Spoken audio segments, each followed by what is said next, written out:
Hello, Rachel. Hope you're doing well. Let's hop into it, shall we?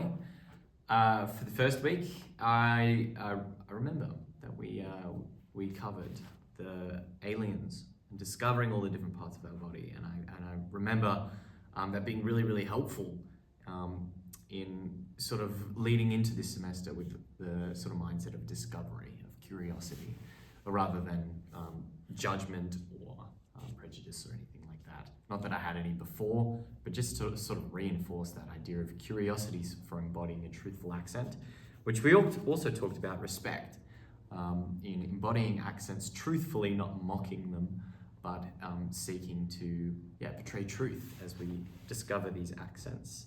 I remember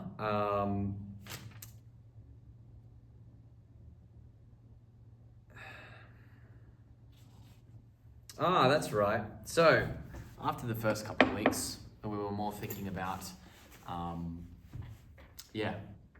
sort of the whole. Actually, I'll do that again. After the first couple of weeks, we jumped into more sort of phonation specific or vocal tract specific sort of anatomical work. So I remember we went through the whole of the vocal tract, starting with the labials, the dentals, the alveolar, the post-alveolar, the palatal, the velar, the uvula, the pharyngeal, and the glottal. As points of articulation, we discussed what it looks like for our tongue to sort of move into all of those positions or make contact with all of those positions. We did some exercises where we closed our eyes and did some sort of alien, but with those in mind. We looked at some different videos of beatboxers, seeing that in action, seeing how different sounds could be made. We looked at manners of articulation as well. We looked at the plosives, the nasal, the fricatives, the trills, the tap flaps, the lateral fricatives, the approximants and the lateral approximants. And what sort of sounds come from all of those. And from that, we looked at the IPA chart. We had that massive chart, and we were looking at the different sort of sounds that come up from the more or in common languages or common accents, using the sort of VPM voice place movement or voice point movement, voice point movement. Manner, voice point manner. What am I talking about? Something like that. And so we looked at that IPA chart. We got in our brains where, how to sort of read that chart, how to back read it. And I remember looking at a Wikipedia site for some outside of class work and being able to understand what a voiced uvular fricative is in the French R. But that's an aside. We looked at the articulators, the different articulators,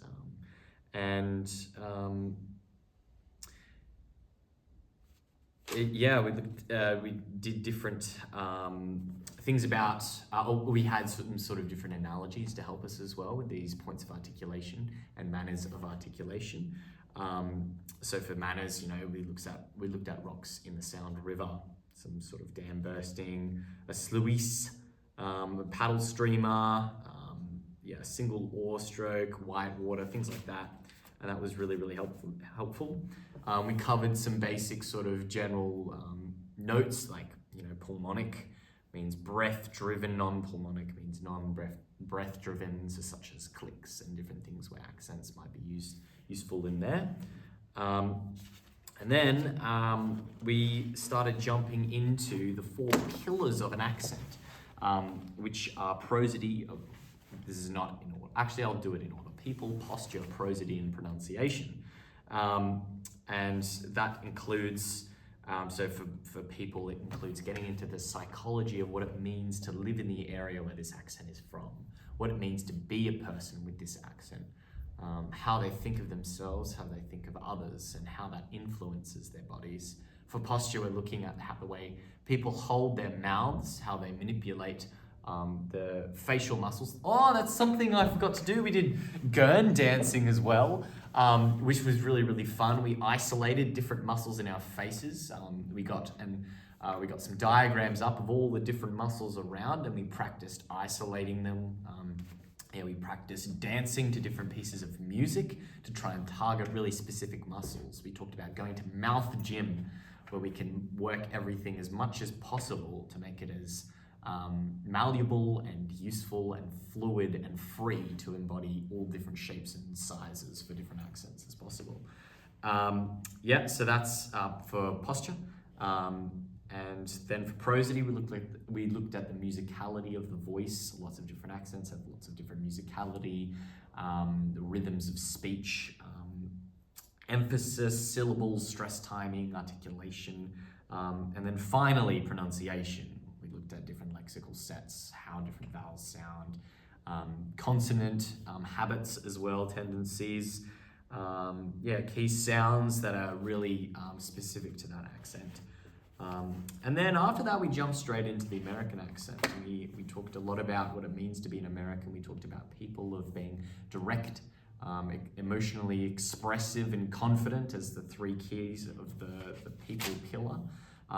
We looked at the posture, things like tongue root retraction, engagement of the brachiosaurus and the buccinators, as well as a floppy jaw, lots of space, raised velum, all that sort of thing.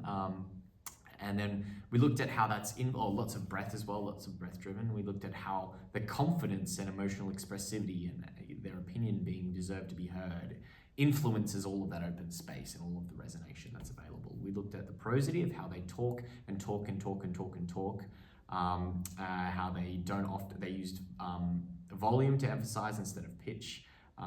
We looked at all these different things. We also looked at then some lexical sets, how they pronounce different, like vowel sounds, lot, cloth, trap and bath, merger as well, things like that. We looked at some different consonant work, localization, dropping of the yod, things like that. Some key pronunciation things are the rhoticity and molar braced R as well. So heaps of that swimming around. For anything else that I missed, I think I covered a lot of it. For prosody, it's all relaxed because they're confident that they will get their opinion across. Everything's really, really relaxed. The optimal pitch sort of moves up, I believe, from Australian. Down. What am I talking about? Moves down from Australia, I think. But they have more access to more space and chambers, and so they are louder. And that's where the stereotype, we're not into stereotypes, but we know where they're from. That's where the stereotype of the loud American comes from, because they have so much access to all the different resonation chambers in their vocal tract. And then after that, we had an assessment, and that was really, really helpful in terms of locking away sort of how to read different things on the IPA chart, how to recreate some recreate some sounds based on a VPM prompt. Then we practiced talking in accents with a monologue. We also got samples as well. This is aside from the assessment, but we got samples to help us to get into the mindset of what an actual American sounds like, or what an actual Brit sounds like. So we can sort of model, not copy them and copy their idiolects, but model them. And that was really, really helpful.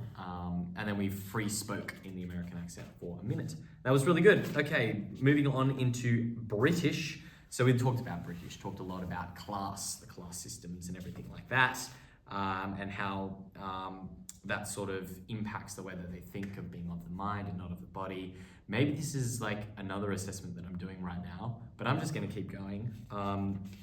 So we talked about colonization a lot. We talked about the aristocracy, the monarchy, the other way around. We talked about the different middle classes and the psychology of those, and tall poppy syndrome, and how that's really, really prominent, passive aggression, secrecy is also a big one.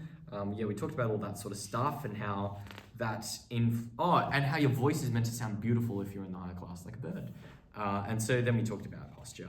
We talked about the zygomatic muscle engagement. We talked about the teacup tongue. We talked about how the tongue is high at the back, it's not retracted. We talked a lot about how there is the raised velum, a lot of space. We talked about the open and flexible jaw, but not floppy jaw. And I realize I'm going well over time, so I'm sorry for waffling. We talked about a lot of the different British accents and how class impacts that. We talked about how pitch is used to emphasize and not volume. We talked about lots of stop-starts, lots of space for people to interrupt. So it's sort of there's very much of an apologetic mindset that influences that. Then we talked about lexical sets of different places in the mouth. We also had a chart with where the tongue goes. I'm not sure. Phonetic chart of what tongue placement creates, what sounds, and it's sort of like a trapezium on its side.